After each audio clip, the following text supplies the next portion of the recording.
Reading over 150 essays has taught me I can really tell when somebody's heart is genuinely in an essay versus when they're writing for what they think I want to read or what they think a college application admission officer wants to read. Hey,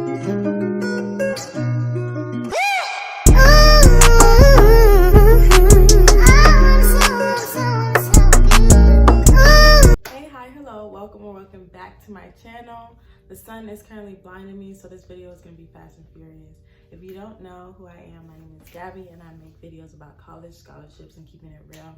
And today we're going to be keeping it really real. And we're going to be talking about common application tips, but more so based on the common mistakes I see a lot of people make. I've read over like 150 essays and there are some commonalities with the things that people do which kind of end up hurting them in the college application process. So I want to tell you guys before you start writing, or so that you can go back and edit your essays accordingly. Okay, so the first thing is overly ambitious literary device use. When somebody uses too many like similes and metaphors, it just clouds the essay. Like sometimes you don't have to do all that. Less is more, you know? It makes it easier to read. And I have these notes on my laptop, so if you see me looking over here, that's what I'm reading.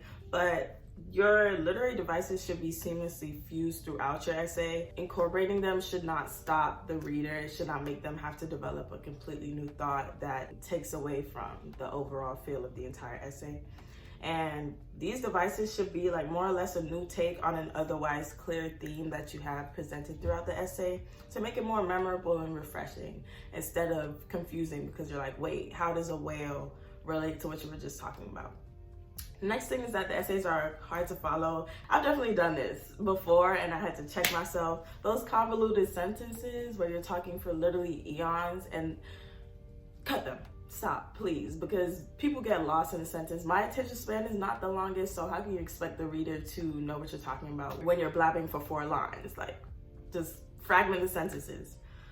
Rambling, let it go. You only have like 650 words for Common App, and this advice can also be used for scholarships. If you haven't watched my previous scholarship tips video, go watch it right now, but this is kind of an elaboration of that. You don't have that much time. They usually give you a word limit. Don't ramble. You want to live in the reader's heads rent-free, but not for the wrong reasons. Like, they remember really bad essays and really good essays. Mediocre ones that don't deserve a second thought don't get remembered. So you want to be remembered because you were succinct, you were to the point, your words were impactful, and you made everything that you said have a purpose, instead of like some things have a purpose and you get all lost in between. We don't like that. Okay.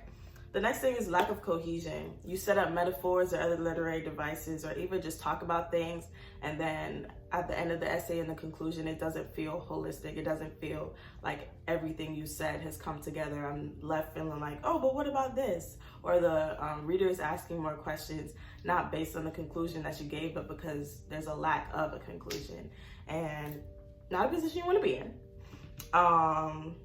So yeah, definitely, if you're gonna set up parallels or comparisons or talk about how you've changed, make sure you really make that incredibly evident in the conclusion. Next thing is that you don't delve into your metamorphosis. A lot of these essays, especially scholarship essays and the ones for Common App, they're essentially asking you to write about a metamorphosis, a change, or a journey that you've gone through. It's important to set it up so that you talk about how you even got into the situation. But then a lot of people just jump to say how the situation changed them. It's fine to elaborate on the time within, because honestly, that's where the most changes take place.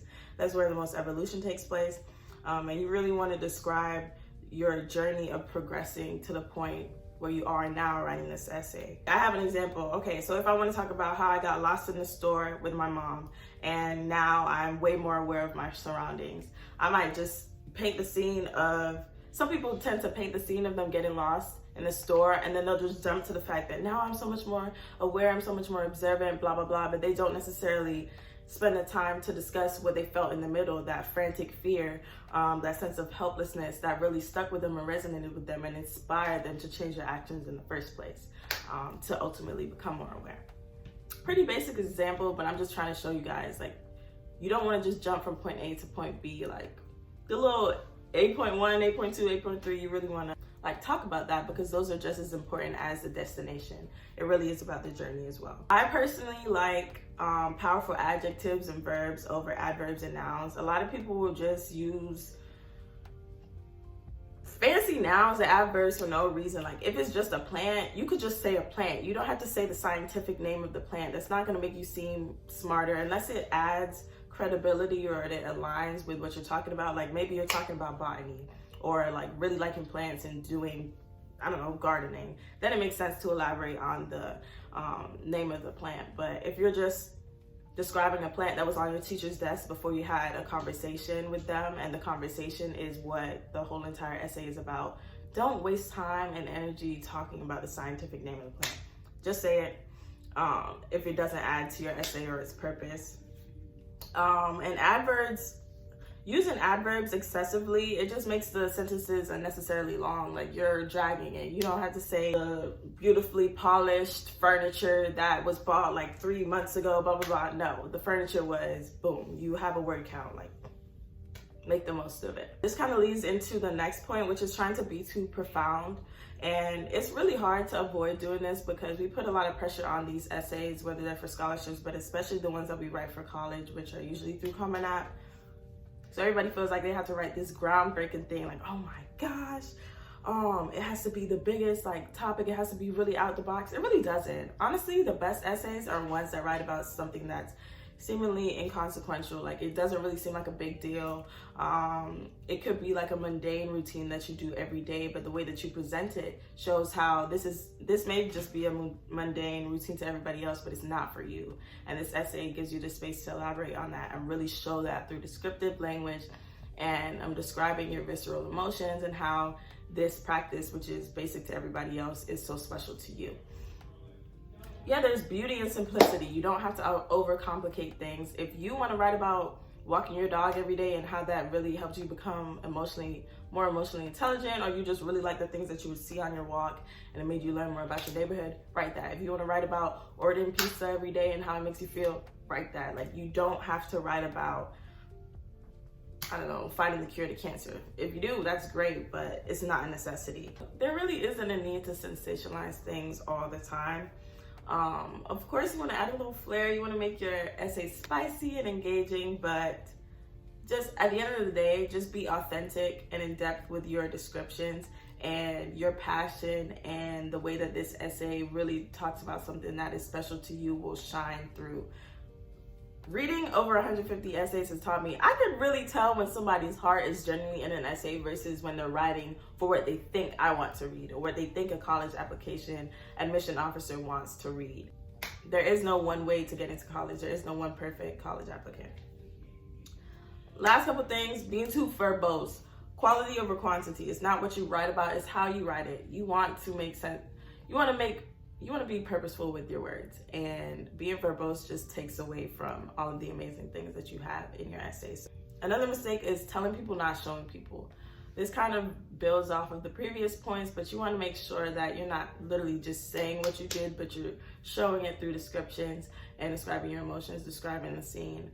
Description is the main thing that's really going to help you, and then introspection on those descriptions. You don't just want to put it out there and leave it as what it is for what it is, because this person hasn't been in that situation that you're writing about or hasn't experienced what you're writing about, so you really want to show them. Another thing is that you don't start with the end in mind. It's okay if you want to start writing one paragraph and then move on elsewhere, like to write the third paragraph when you're planning your essay, because personally I don't write my essays linearly.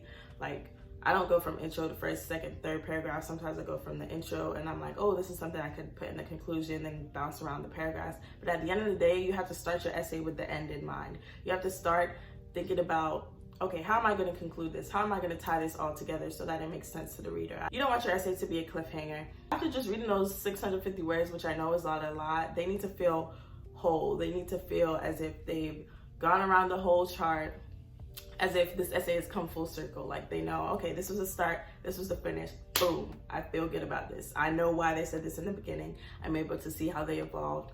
I see why this is important to them. The essay needs to feel complete.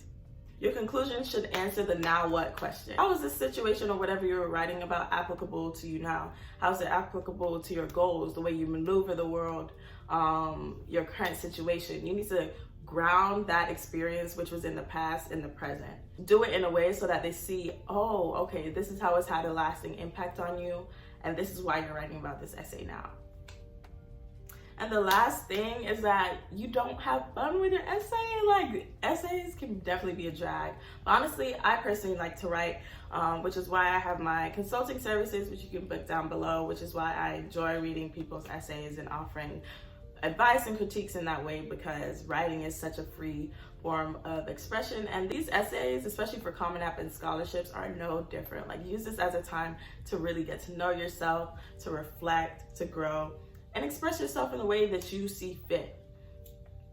Do it in a manner that's genuine to you. I know, take all of the things that I've said in this video with a grain of salt. If you're somebody who knows that literary devices is your thing, you can seamlessly intertwine them into your essay and it won't take away, do that. Don't try to write in somebody else's style. You have your style and it's gonna work for you. It doesn't matter how it sounds in comparison, because these aren't the same essays. Essays cannot be compared like that because they are so personal and everybody has different perspectives and different experiences and different opinions. So just write however feels comfortable to you. Don't write to try and like fit yourself into this mold of what the ideal candidate or the ideal student who gains admission into this university would write like, because honestly, there's no form for that. There's no mold. Everybody writes differently. Even at Princeton, everybody writes an essay. We can have the same topic and we approach it in a multitude of ways. That's why we have a varying grading scale. That's why professors love to read our stuff, because everybody has different thoughts. So long story short, that's my take on college applications. This is based on the common mistakes that I've seen reading 150 essays through my consulting services and just doing pro bono work through TikTok, which you guys can follow me on. I go live sometimes and do resume reviews and scholarship essay and college essay reviews. So be on the lookout for that. And my own experience, I've learned a lot through applying to many scholarships and gaining over 2 million, thankfully. So I'm trying to pay it forward and bestow the knowledge on you guys. So I hope you enjoyed this video. Comment down below which tip resonated with you the most, and if you want another video like this, because I definitely can't do it. The sun is blinding me, so I'm gonna end this video now, but I look forward to seeing you guys in the next upload. And let me know what other tips, tricks, help that you want down in the comments below, because I'm here to be a resource for you. So if you want more about scholarships, if you want more about college, if you want more about college life and college lifestyle, or more things that are oriented around a house tour like the previous video I did, just let me know. But yeah, all right, y'all, I hope you have a beautiful day, and I will see you soon. Bye.